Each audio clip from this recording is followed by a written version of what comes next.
Welcome to Rosslyn Hill Chapel, a spiritual home for open minds. I'm Rev Kate Dean, greeting you from the minister's study as I am at home along with everyone else these days. Whoever you are and however you are this morning, there is a place for you here in our spiritual community. You're especially welcome today as we celebrate our community and introduce our newest chapel members. There will be two opportunities later to participate as we invite you into breakout rooms for some informal discussion. If you're watching on YouTube and want to take part, the Zoom link was sent out in our weekly notices, and you can sign up for our mailing list via our website if you haven't already to find out more about chapel activities. Today, I'm going to light a very special chalice, the symbol of our liberal religious faith. It is a chalice that the chapel has given to Channing School in Highgate. The chapel and the school have historic links because the school was originally set up to educate the daughters of Unitarian ministers, and some of our chapel members helped to found the school in 1881. In their online school assembly on Monday, I told the staff and pupils about the origins of the flaming chalice as a symbol of Unitarianism and how it was, in fact, introduced just a few decades ago. The American Unitarian Service Committee needed to have a recognizable symbol for their work to help Jews in Nazi Germany. And so they asked an Austrian refugee and artist to design it. It was actually the children in American congregations who first began to use the chalice during their activities. And now, of course, we always light a chalice at the beginning of our services as the symbol of our liberal faith. And so this chalice was made from reclaimed mahogany by the Unitarian charity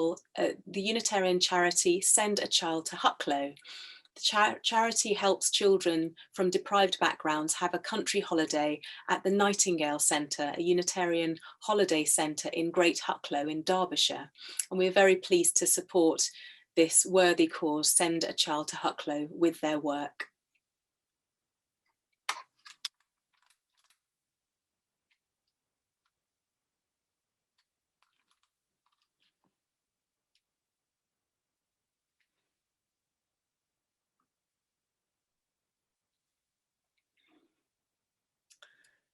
Today, I use words from the Hungarian Unitarians as we join in fellowship with Unitarian and Unitarian Universalist congregations around the world.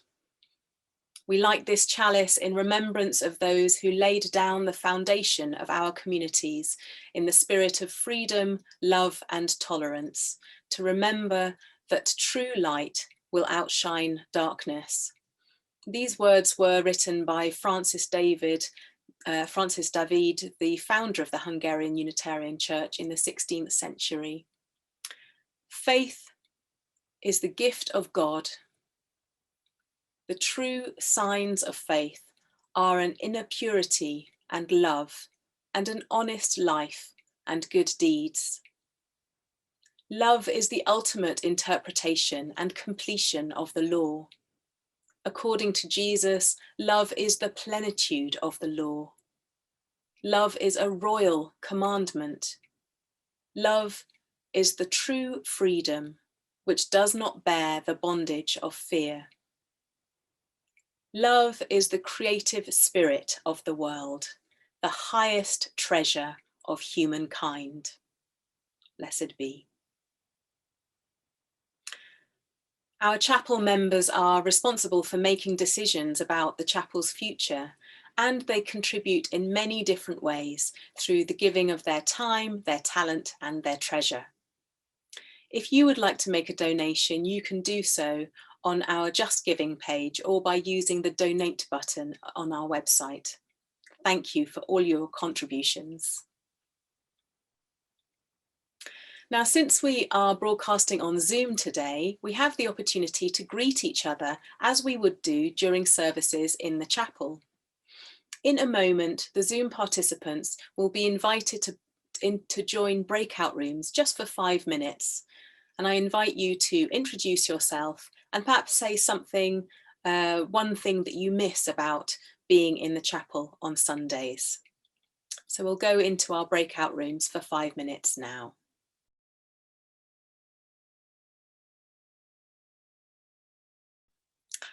Well, I hope you enjoyed that. We're now going to sing our hymn, All Are Welcome Here, and the lyrics will appear on your screen.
This morning, as chair of Rosslyn Hill Unitarian Chapel Board, it is my honor and privilege to welcome officially 5 new people into our membership. These individuals have, over the past year or so, made the decision to declare the chapel as their spiritual home and community. They join a long line of people stretching back to 1692. Who have found here in this chapel a community of like-minded souls, united not by conformity of beliefs, but by affinity of spirit, an inclusive community of all ages who come together to celebrate an approach to religion that honors above all freedom, reason, tolerance, and love. Rev Kate and Claire Julian of our membership group will now tell us a little about our new friends and fellow members. First, we welcome Gail Brackett. Gail was born in the Hughenden Valley in the Chilterns. She has an Anglican background, with relatives on both sides being members of the clergy, choral singers, and organists at church services. She believes she inherited her love of nature and of music from these roots. Gail has lived in Belsize Park for over 18 years and, increasingly uncomfortable with orthodox belief systems, finally fulfilled her long-held intention to visit Rosslyn Hill Chapel one Sunday evening.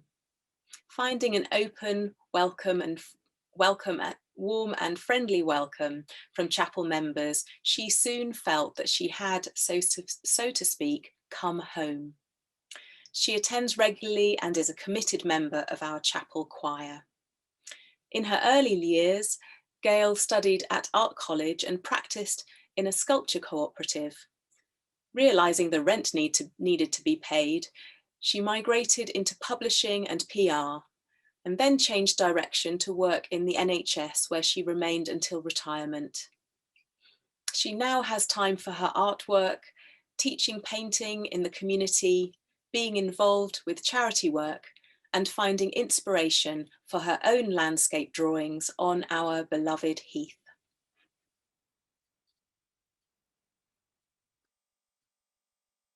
Susan Brown, Sue. Sue was born in Dorset in 1940. Her parents both died while she was a young child. Brought up by relatives, she and her sister attended boarding schools, which were Church of England, later questioned by Sue in her teens. She became agnostic, atheist, until her 30s, when a fellow member of the peace movement encouraged her to try Quakers.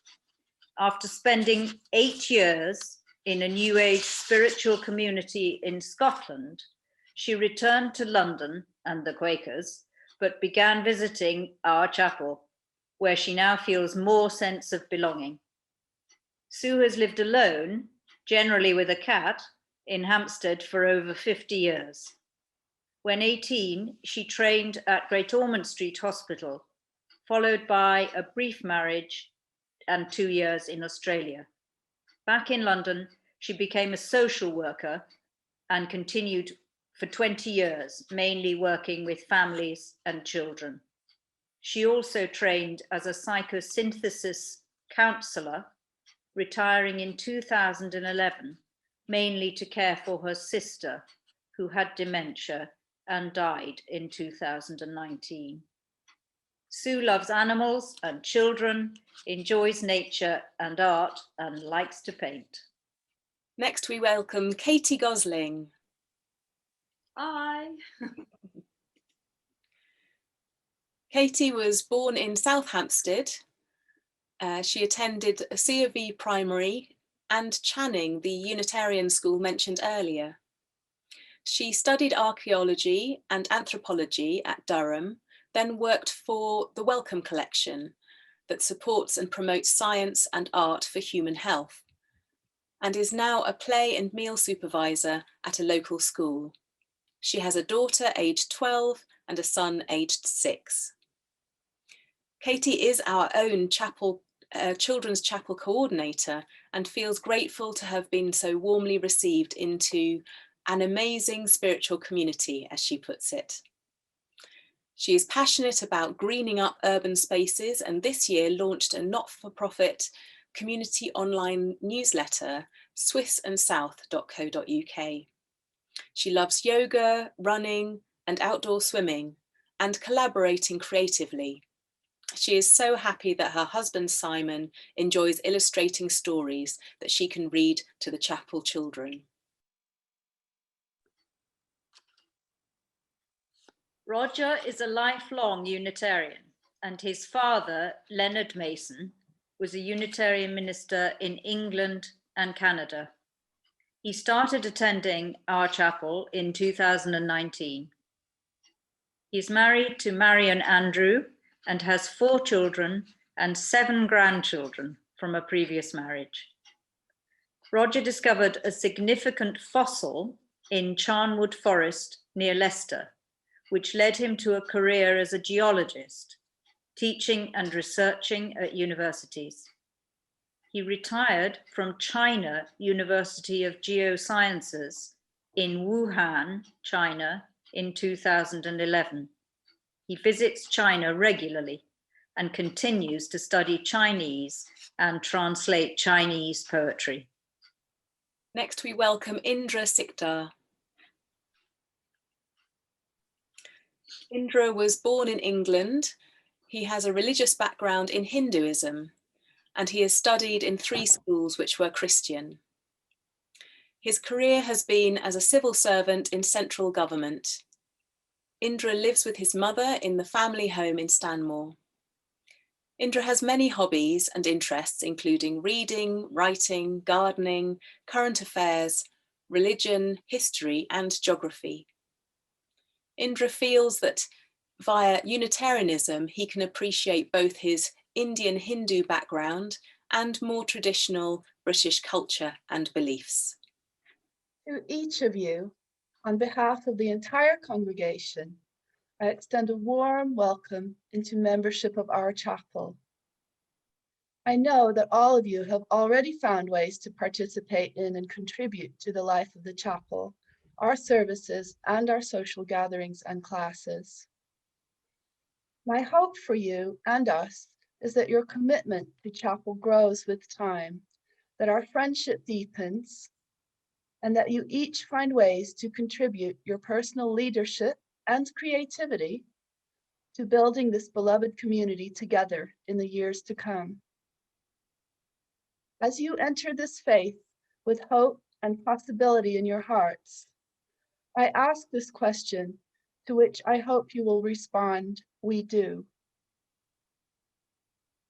Do you pledge to participate in and support the work of this chapel, to remain true to the spirit of love that flows through this chapel and guides us? We do. We do. We do. We do. On behalf of the members of the chapel, I give you these words of welcome.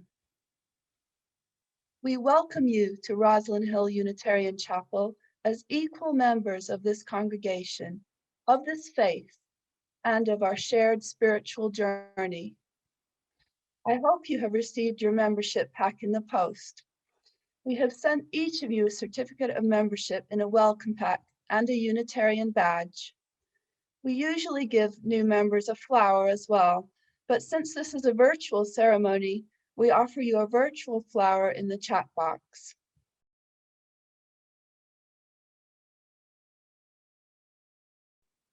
To those of you attending today who are not yet chapel members, please consider joining our chapel community. Nothing would make us happier than to welcome you at our next membership service. Please contact the chapel office for more information or look at the About Us section of our website. The Purpose of Religion by Cliff Reed. The purpose of religion is to create loving community, to foster relationships of mutual caring and respect, to nurture the human spirit, and to comfort, challenge, and inspire us as the need arises. The purpose of religion is to seek and to find a moral compass for the soul, to make responsible use of the mind's powers, to help us become good stewards of God's green earth, and to be humble explorers of the universe. The purpose of religion is to celebrate life in its fullness, to follow in the footsteps of those who have taught and lived the better way for humankind, and to uphold the universal values that make for peace, justice, and happiness the world over. The purpose of religion is to free itself in humanity, bigotry, and empty dogma, and to serve the cause of human welfare in a global commonwealth with joy and compassion. Thank you, Shana. And now we come to remembering Jim Birtles. We were very sad to learn of the death of this cherished chapel member, Jim Birtles, who attended the chapel for many years with his wife, Britta. We saw less of them in recent years as Britta's ill health prevented them from attending services. But I'm sure many of us will have fond memories of conversations with both of them. In particular, I remember Jim making up a wonderful story for our children, inspired by the little dragon hidden in one of the chapel's stained glass windows. And of course, his stoic organisation of Sunday stewards was always appreciated.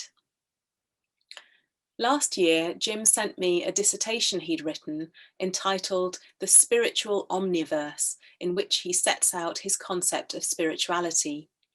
He also wrote in it about his own spiritual journey, and so I'd like to share a few words from him about this. He writes, I began to look towards religion as a possible source of help and comfort.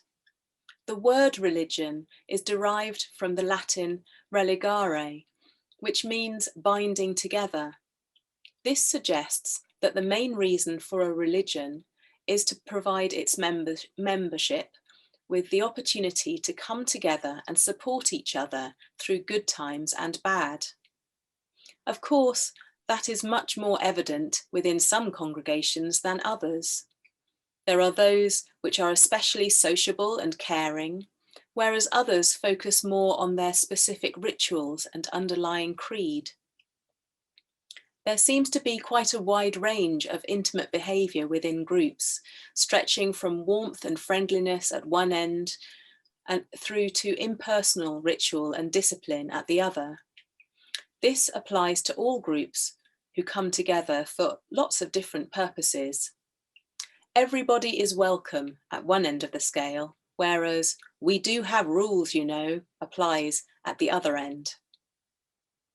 Well, I think I know which end of this spectrum we at the chapel would hope to be. Later, Jim wrote about how he and Britta came to the chapel first. They had been attending meetings of the Humanist Association, but found that his and Britta's belief in reincarnation was at odds with the group's principles. He writes, "As it happened, we had recently attended a debate in which the humanists had tried to put their views across to members of the local Unitarian congregation. We returned to attend one of their services and were made to feel very welcome, even though they were well aware of our humanist background. At long last, we had found a spiritual home where we felt comfortable, appreciated and loved by fellow members of the congregation. The membership included pagans, Muslims, Christians, Jews, and many other diverse faiths. But it was the individual that mattered, not their belief system.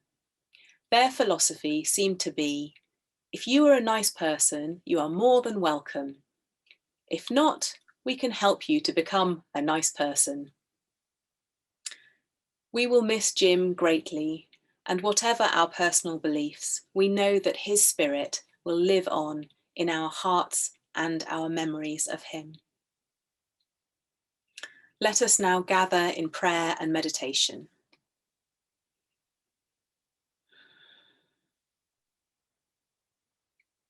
Spirit of life and love, God of our hearts, as we seek connection with someone, something beyond ourselves, we give thanks for our community and the loved ones in our lives. We know that we cannot always be perfect and that there are parts of ourselves which cause us discomfort.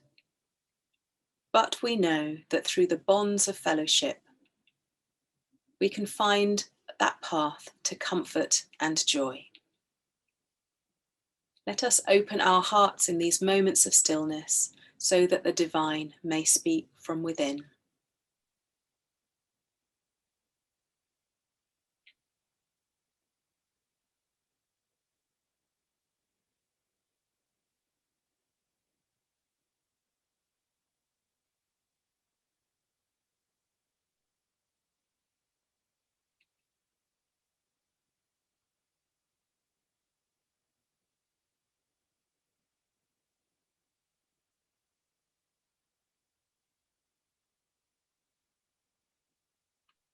O God, may we become the embodiment of divine love.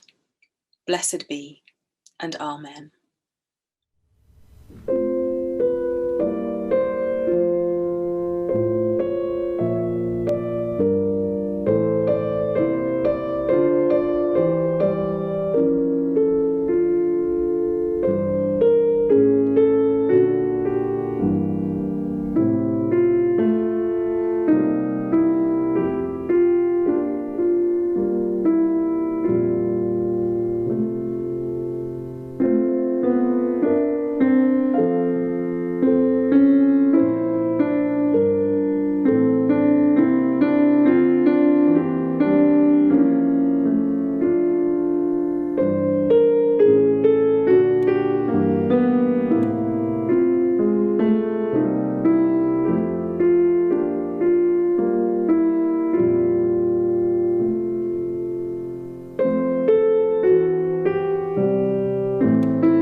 Now we have time for some more sharing and reflection in our breakout rooms.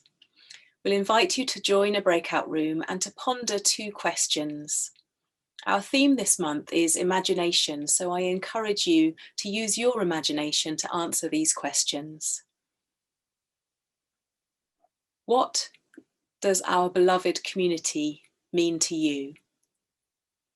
And what are your hopes for the future of our community? It would be great if a member of your group could send a few notes from your discussion to me after the service. And for those of you watching on YouTube, there will be some music, and we invite you to either write down your answers to these questions or discuss them with whoever you're watching with, if you're watching with others. So here are the questions for reflection again. What our beloved community means to me, and what are my hopes for the future of our community? We'll have 10 minutes for this.